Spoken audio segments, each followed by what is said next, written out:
국정농단 사건에 연루된 고위급 인사 가운데 유일하게 구속을 피했던 우병우 전 청와대 민정수석이 검찰의 세 번째 영장 청구 끝에 결국 오늘 구속됐습니다. 이지선 기자입니다. 어제 오후 영장실질심사를 마치고 서울구치소에서 대기 중이던 우병우 전 청와대 민정수석이 오늘 새벽 1시쯤 검찰에 구속됐습니다. 영장을 발부한 서울중앙지법은 우 전 수석의 혐의 사실이 소명되고 구속하지 않으면 특별감찰관 사찰 혐의와 관련해 증거를 인멸할 염려가 있다고 밝혔습니다. 우 전 수석은 박근혜 정부에서 청와대 민정수석으로 재직할 당시 국가정보원을 동원해 문화예술계와 체육계 인사들, 진보 성향의 교육감 등을 광범위하게 불법 사찰한 혐의를 받고 있습니다. 검찰은 특히 자신의 비위 의혹에 대한 감찰을 무마시키기 위해 국정원에 이석수 전 특별감찰관의 뒷조사를 지시한 것은 중대한 권한 남용이라고 보고 있습니다. 우 전 수석은 지난해 11월 검찰의 첫 소환 조사 당시 수사 검사들 앞에서 팔짱을 낀 채 웃는 모습이 공개돼 황제 소환 논란이 일기도 했고, 지난 2월과 4월 특검과 검찰이 청구했던 두 번의 구속영장이 모두 기각되면서 법꾸라지라는 별명을 얻기도 했습니다. 국정농단의 핵심 고위직 중 유일하게 구속을 피한 인물로 부실 수사 비판이 나오기도 했지만 검찰이 결국 세 번의 영장 청구 끝에 우 전 수석을 구속시키면서 약 1년 반 동안 끌어온 국정농단 수사는 사실상 마무리 국면에 접어들 것으로 관측됩니다. MBC 뉴스 이지선입니다. 태국 북부 관광도시 치앙마이의 산캄팽 휴양지에서 우리 시간으로 어제 오후 2시 한국인 단체 관광객들을 태운 대형 관광버스가 도로 옆 6m 아래 수로로 굴러 떨어졌습니다.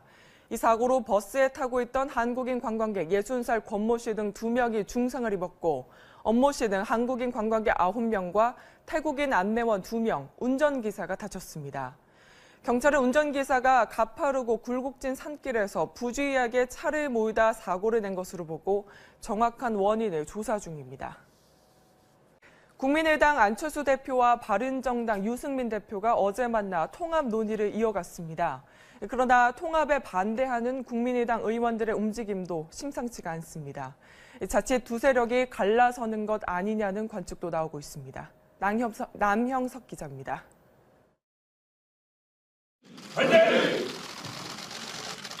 손을 맞잡은 두 야당 대표. 부산에서 열린 양당 의원들의 세미나 행사에 참석했습니다. 하지만 세미나 주제보다는 양당 통합에 관한 논의에 관심이 집중됐습니다. 큰 선거를 앞두고 외연 확장을 못했을 때 3당, 4당은 어김없이 역사의 뒤안길로 사라졌습니다. 우리 두 정당은 정말 국민을 위해서, 미래를 위해서 어떤 개혁을 같이 할 수 있을 거냐. 서울에서는 두 당의 통합에 반대하는 의원들이 모여 세를 과시했습니다. 정동영, 천정배 의원 등이 중심이 된 평화개혁연대 의원들과 당의 분열을 막자는 초선 의원들의 모임이었습니다. 이들 초선 의원들이 통합에 결사반대하는 평화개혁연대와 만나면서 통합 반대에 당내 무게추가 쏠리고 있다는 분석입니다. 일각에선 임시국회 종료 시점을 전후해 당대당 통합 선언이 나올 것이란 예측도 있지만 안 대표는 일단 논의한 바 없다고 부인했습니다. 또 바른정당에선 통합과 함께 정책 및 선거 연대 등의 가능성도 열어두고 있어 두 당의 통합 논의와 이를 둘러싼 논란이 증폭되고 있습니다. MBC 뉴스 남형석입니다. 군의 정치 개입을 원천적으로 차단하기 위한 특별법 제정이 추진됩니다. 상관이 정치 개입을 지시해도 하급자가 바로 거부할 수 있는 일종의 항명권을 법에 명문화한다는 겁니다. 유충환 기자입니다. 이명박 정부 시절 국군 사이버사령부는 본격적으로 댓글 공작에 나섰습니다. 군 사이버사 요원들은 박원순 서울시장 등 정치인과 연예인들의 SNS 동향 파악은 물론 김관진 국방장관 지지 여론 조성 등에도 개입한 것으로 조사됐습니다. 정치 관여 행위가 명백했지만 군 사이버사 요원들은 상명하복 원칙 때문에 지시를 거부하기 힘들었을 것이라는 게 군 적폐청산위원회의 판단입니다. 이에 따라 위원회는 하급자에게 부당한 지시를 거부할 수 있는 일종의 항명권을 보장하고 정치 개입 지시자를 강력히 처벌하는 특별법을 제정하라고 국방부에 권고했습니다. 국방부도 적극 추진하겠다고 밝혔습니다. 상관이나 외부 권력자에 대해서는 가중 처벌할 필요성이 있습니다. 그래서 10년 이하의 징역으로 가중 처벌하는 법안을 현재 진행 중에 있습니다. 군 의무 복무 중 발생하는 억울한 죽음을 최소화하기 위한 제도적 방안도 마련됩니다. 순직이 아니라는 사실이 명백히 입증되는 죽음을 제외하고 희생자를 기본적으로 순직 처리하는 안입니다. 길게는 10년 넘게 사인 논란이 계속되고 있는 군 의문사 229건 가운데 104명이 우선 순직 처리될 가능성이 높아졌습니다. MBC 뉴스 유충원입니다. 미국이 예상했던 대로 기준금리를 올렸는데 한국은행은 비교적 담담한 반응을 보였습니다. 대출금리가 1%포인트 한꺼번에 올라도 가계와 기업이 대체적으로 감내할 수 있다는 건데 우리 경제의 온도와 고위험 가구의 이자 부담이 문제입니다. 이기주 기자입니다. 한국은행은 미국의 기준금리 인상폭이 예상됐던 수준이라는 반응이었습니다. 전체적으로는 저희가 감내할 수 있는 수준, 다시 말해서 어떤 시스템적인 리스크를 우려할 만한 그런 사안은 아닌 것으로 보고 있습니다. 한국은행은 금융안정 보고서를 통해 우리나라 대출금리가 단번에 1%포인트 오르더라도 가계와 기업이 충분히 견딜 수 있는 수준일 것으로 분석했습니다. 시중금리가 많이 반영하고 있다는 거 이런 걸 감안해 보면 대출금리가 아직 급하게 많이 올라갈 것 같지는 않다 이 말씀이죠. 지난번 금리 인상은 6년 5개월 만에 이루어진 것인데 한국은행이 이번에 자신감을 보인 건 내년에도 기준금리 추가 인상이 있을 것임을 예고한 것이나 다름없습니다. 그러나 두 가지 문제가 있습니다. 미국의 기준금리는 내년에 적어도 3차례 정도 올라갈 것으로 예상되는데 한국의 금리 인상이 한 번을 넘기 어렵다는 게 투자은행들의 관측. 미국 금리가 더 높아지는 역전현상이 일어나면 주식시장 등 금융시장에서 투자자금이 빠져나가는 현상이 나올 수 있습니다. 반대로 역전을 막기 위해 우리나라 금리를 더 올리면 경제의 온도가 낮아지고 신용등급이 낮은 고위험 가구가 불안해집니다. 대출 받으면 많이 부담스럽죠. 현재 물가도 많이 올라 있으니까. 2016년 가계금융복지조사에 따르면 작년 3월 말 기준 고위험 가구는 31만 5천 가구, 부채는 62조 원에 달하는 것으로 나타났습니다. 어제 금융시장은 비교적 안정된 모습으로 코스피는 0.45%, 코스닥은 0.24% 하락한 선에서 거래를 마쳤고 환율도 1.6원 내린 1089.1원에 마감됐습니다. MBC 뉴스 이기주입니다. 결혼하고 운전면허 따고 군대도 지원할 수 있는 만 18세. 하지만 투표는 할 수가 없는데요. 지난 겨울 촛불광장에서 성숙한 정치 의식을 보여줬던 청소년들이 이제는 선거권을 달라고 요구하고 있습니다. 신정현 기자입니다.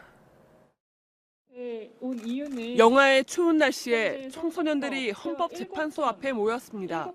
내년 6월 지방선거부터 투표할 수 있도록 선거권 제한 연령을 낮춰달라고 요구하기 위해서입니다.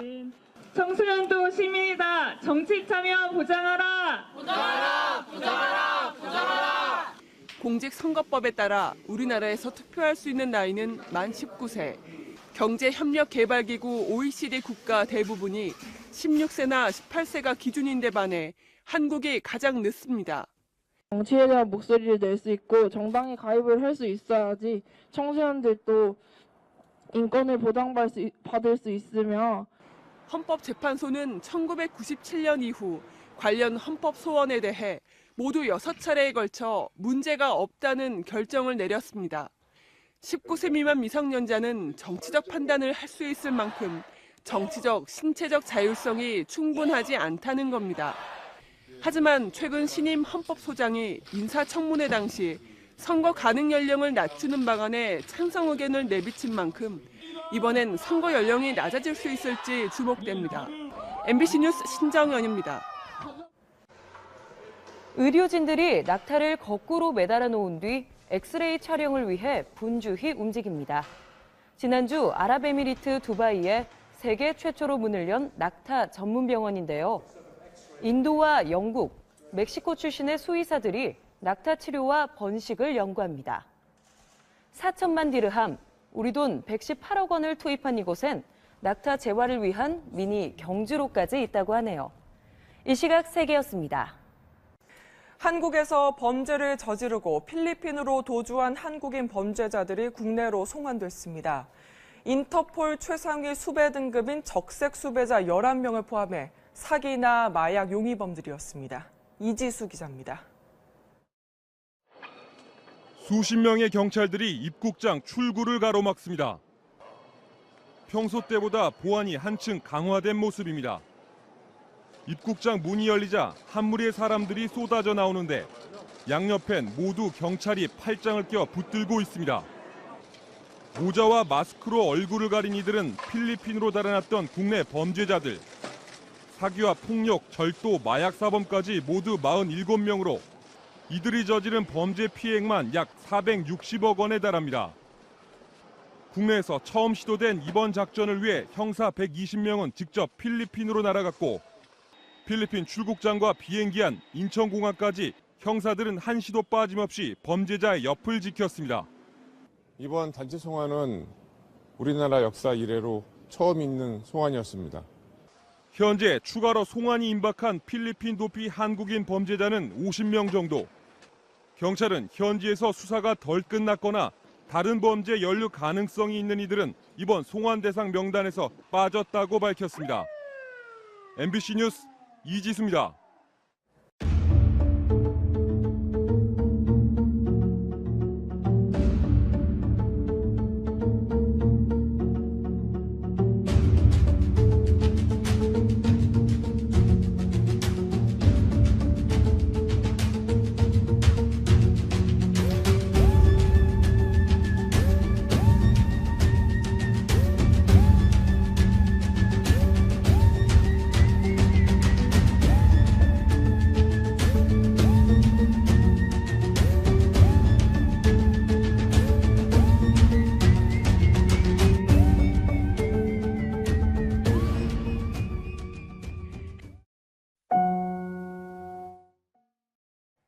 (71년) 만에 처음 12월 한강 결빙이 관측될 정도로 심했던 한파가 조금씩이나마 누그러지고 있습니다.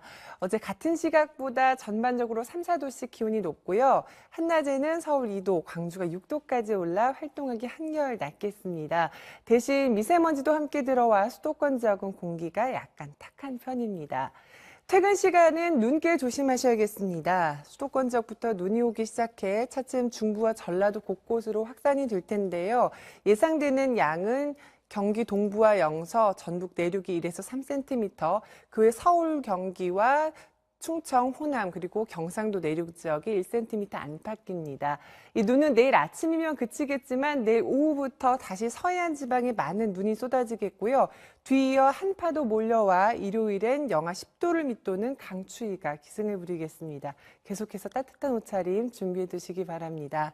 이미 백령도 부근에서 눈이 오기 시작했는데 앞으로 대여섯 시간 후에는 수도권 지역부터 눈이 오기 시작을 하겠습니다. 중부와 전라도 곳곳으로 확산이 되겠습니다. 날씨였습니다. 여러분 안녕하십니까? MBC 뉴스입니다. 문재인 대통령과 시진핑 중국 국가주석이 어젯밤 열린 한중 정상회담에서 한반도 평화와 안정을 위한 4대 원칙에 합의했습니다. 임명현 기자가 보도합니다. 이번 정상회담에서 한반도 문제와 관련해 두 정상이 합의한 원칙은 한반도에서의 전쟁 용납 불가, 한반도의 비핵화 원칙 견지, 대화와 협상을 통한 북핵 문제의 평화적 해결, 남북 간 관계 개선 등 4가지입니다. 두 정상은 또 북한의 도발 중단을 강력히 촉구하는 한편 제재와 압박을 통해 북한을 대화의 장으로 유도하기로 했다고 청와대는 밝혔습니다. 다양한 소통 수단을 활용하여 정상 간 한 라인을 구축함으로써 긴밀한 소통을 계속해 나가기로 했습니다. 그러나 중국 측이 공개한 언론 발표문에는 북한의 도발 중단에 대한 촉구나 제재, 압박과 관련한 내용은 생략돼 다소 대조를 이뤘습니다. 최대 쟁점이었던 사드 문제에 대해 시진핑 주석은 기존의 입장을 다시 천명하면서 한국의 적절한 처리를 희망한다고 말했습니다. 첫 정상회담에서 반대한다는 입장, 두 번째 회담에서 한국의 책임 있는 자세를 촉구했던 것과 비교하면 발언 수위가 낮아진 것으로 볼 수 있습니다. 방중 사흘째를 맞는 문재인 대통령은 오늘 오전 베이징 대학 연설을 통해 한중 관계에 대한 미래 구상을 밝힌 뒤 오후엔 리커창 총리 등을 면담할 예정입니다. MBC 뉴스 임명현입니다. 국내 사행산업 시장 규모가 2년 연속 20조 원을 돌파했습니다. 도박 중독 증상을 갖고 있는 사람의 비율도 높은 것으로 나타나 정부가 대책을 내놨습니다. 김민욱 기자입니다. 카지노, 경마, 경륜 등 7개 사행산업의 지난해 매출은 총 22조 원으로 100명 중 5명은 도박 중독 증상을 갖고 있는 것으로 조사됐습니다. 이는 다른 OECD 국가보다 2배 이상 높은 수치입니다. 정부가 대책을 내놨습니다. 연평균 6% 경제 성장률을 훨씬 초과하는 그런 6% 성장을 했고요.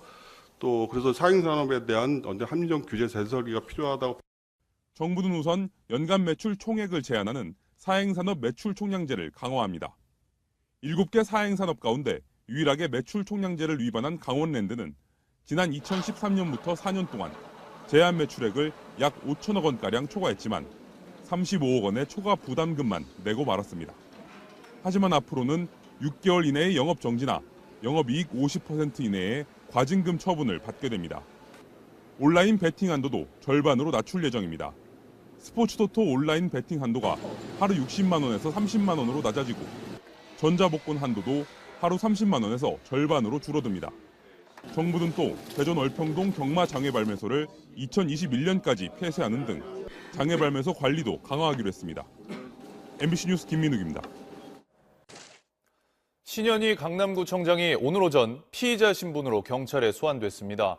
신 구청장은 기존의 배임 횡령 혐의에 더해 최근 불거진 친인척 채용 청탁 의혹까지 받고 있습니다. 이동경 기자입니다. 신현희 강남구청장이 오늘 오전 10시쯤 서울경찰청 지능범죄수사대에 피의자 신분으로 출석했습니다. 심경을 묻는 취재진의 질문에 아무런 대답을 하지 않은 신 구청장은 곧장 조사실로 들어갔습니다. 신 구청장의 혐의는 구청 예산의 횡령과 배임, 그리고 친인척 채용 청탁 등 크게 3가지입니다. 신 구청장은 구청 직원들에게 돌아가야 할 포상금 일부를 빼돌려 개인적으로 사용하고 한 의료재단에 지원하지 않아도 될 시설 운영비 19억 원을 제공해 구청에 손해를 끼친 혐의를 받고 있습니다. 또 지난 2012년에는 자신의 동생 남편인 박모 씨를 또 다른 의료재단에 취업시키도록 부당한 압력을 행사한 혐의도 받고 있습니다. 조사는 밤 늦게까지 이어질 것으로 보입니다. 앞서 경찰은 신 구청장에 대해 제기된 의혹을 확인하기 위해 올해 7월 강남구청장 비서실과 일부 사무실을 압수수색했습니다. 신 구청장은 지난 대선을 앞두고 당시 후보였던 문재인 대통령을 허위 비방한 혐의로도 기소돼 현재 재판을 받고 있습니다. MBC 뉴스 이동경입니다. 문재인 대통령의 방중 행사 취재 중 중국 경호원들의 폭행당한 한국 사진 기자들이 오늘 중국 공안에 출석합니다. 폭행당한 기자들은 처벌 의사를 밝히는 피해자 진술 등을 하고 조사를 마친 뒤 저녁 항공편으로 귀국할 계획입니다. 앞서 청와대는 외교부를 통해 중국 당국에 정식으로 항의하고 진상조사와 함께 책임자 처벌을 요구했습니다. 전국교직원 노동조합이 오늘 정부에 법의 노조 통보 철회를 요구하며 교사들이 한꺼번에 연차 휴가를 내는 연가투쟁에 들어갔습니다. 전교조는 청와대 앞에서 기자회견을 열고 박근혜 정권이 부당하게 빼앗은 노동조합할 권리를 회복시키지 않는다면 문재인 정부도 성공한 정부로 남지 못할 것이라고 주장했습니다. 연가투쟁엔 교사 2천여 명이 참석할 것으로 예상되지만 수업 시간표 조정 등으로 수업엔 지장이 없을 것이라고 전교조는 밝혔습니다.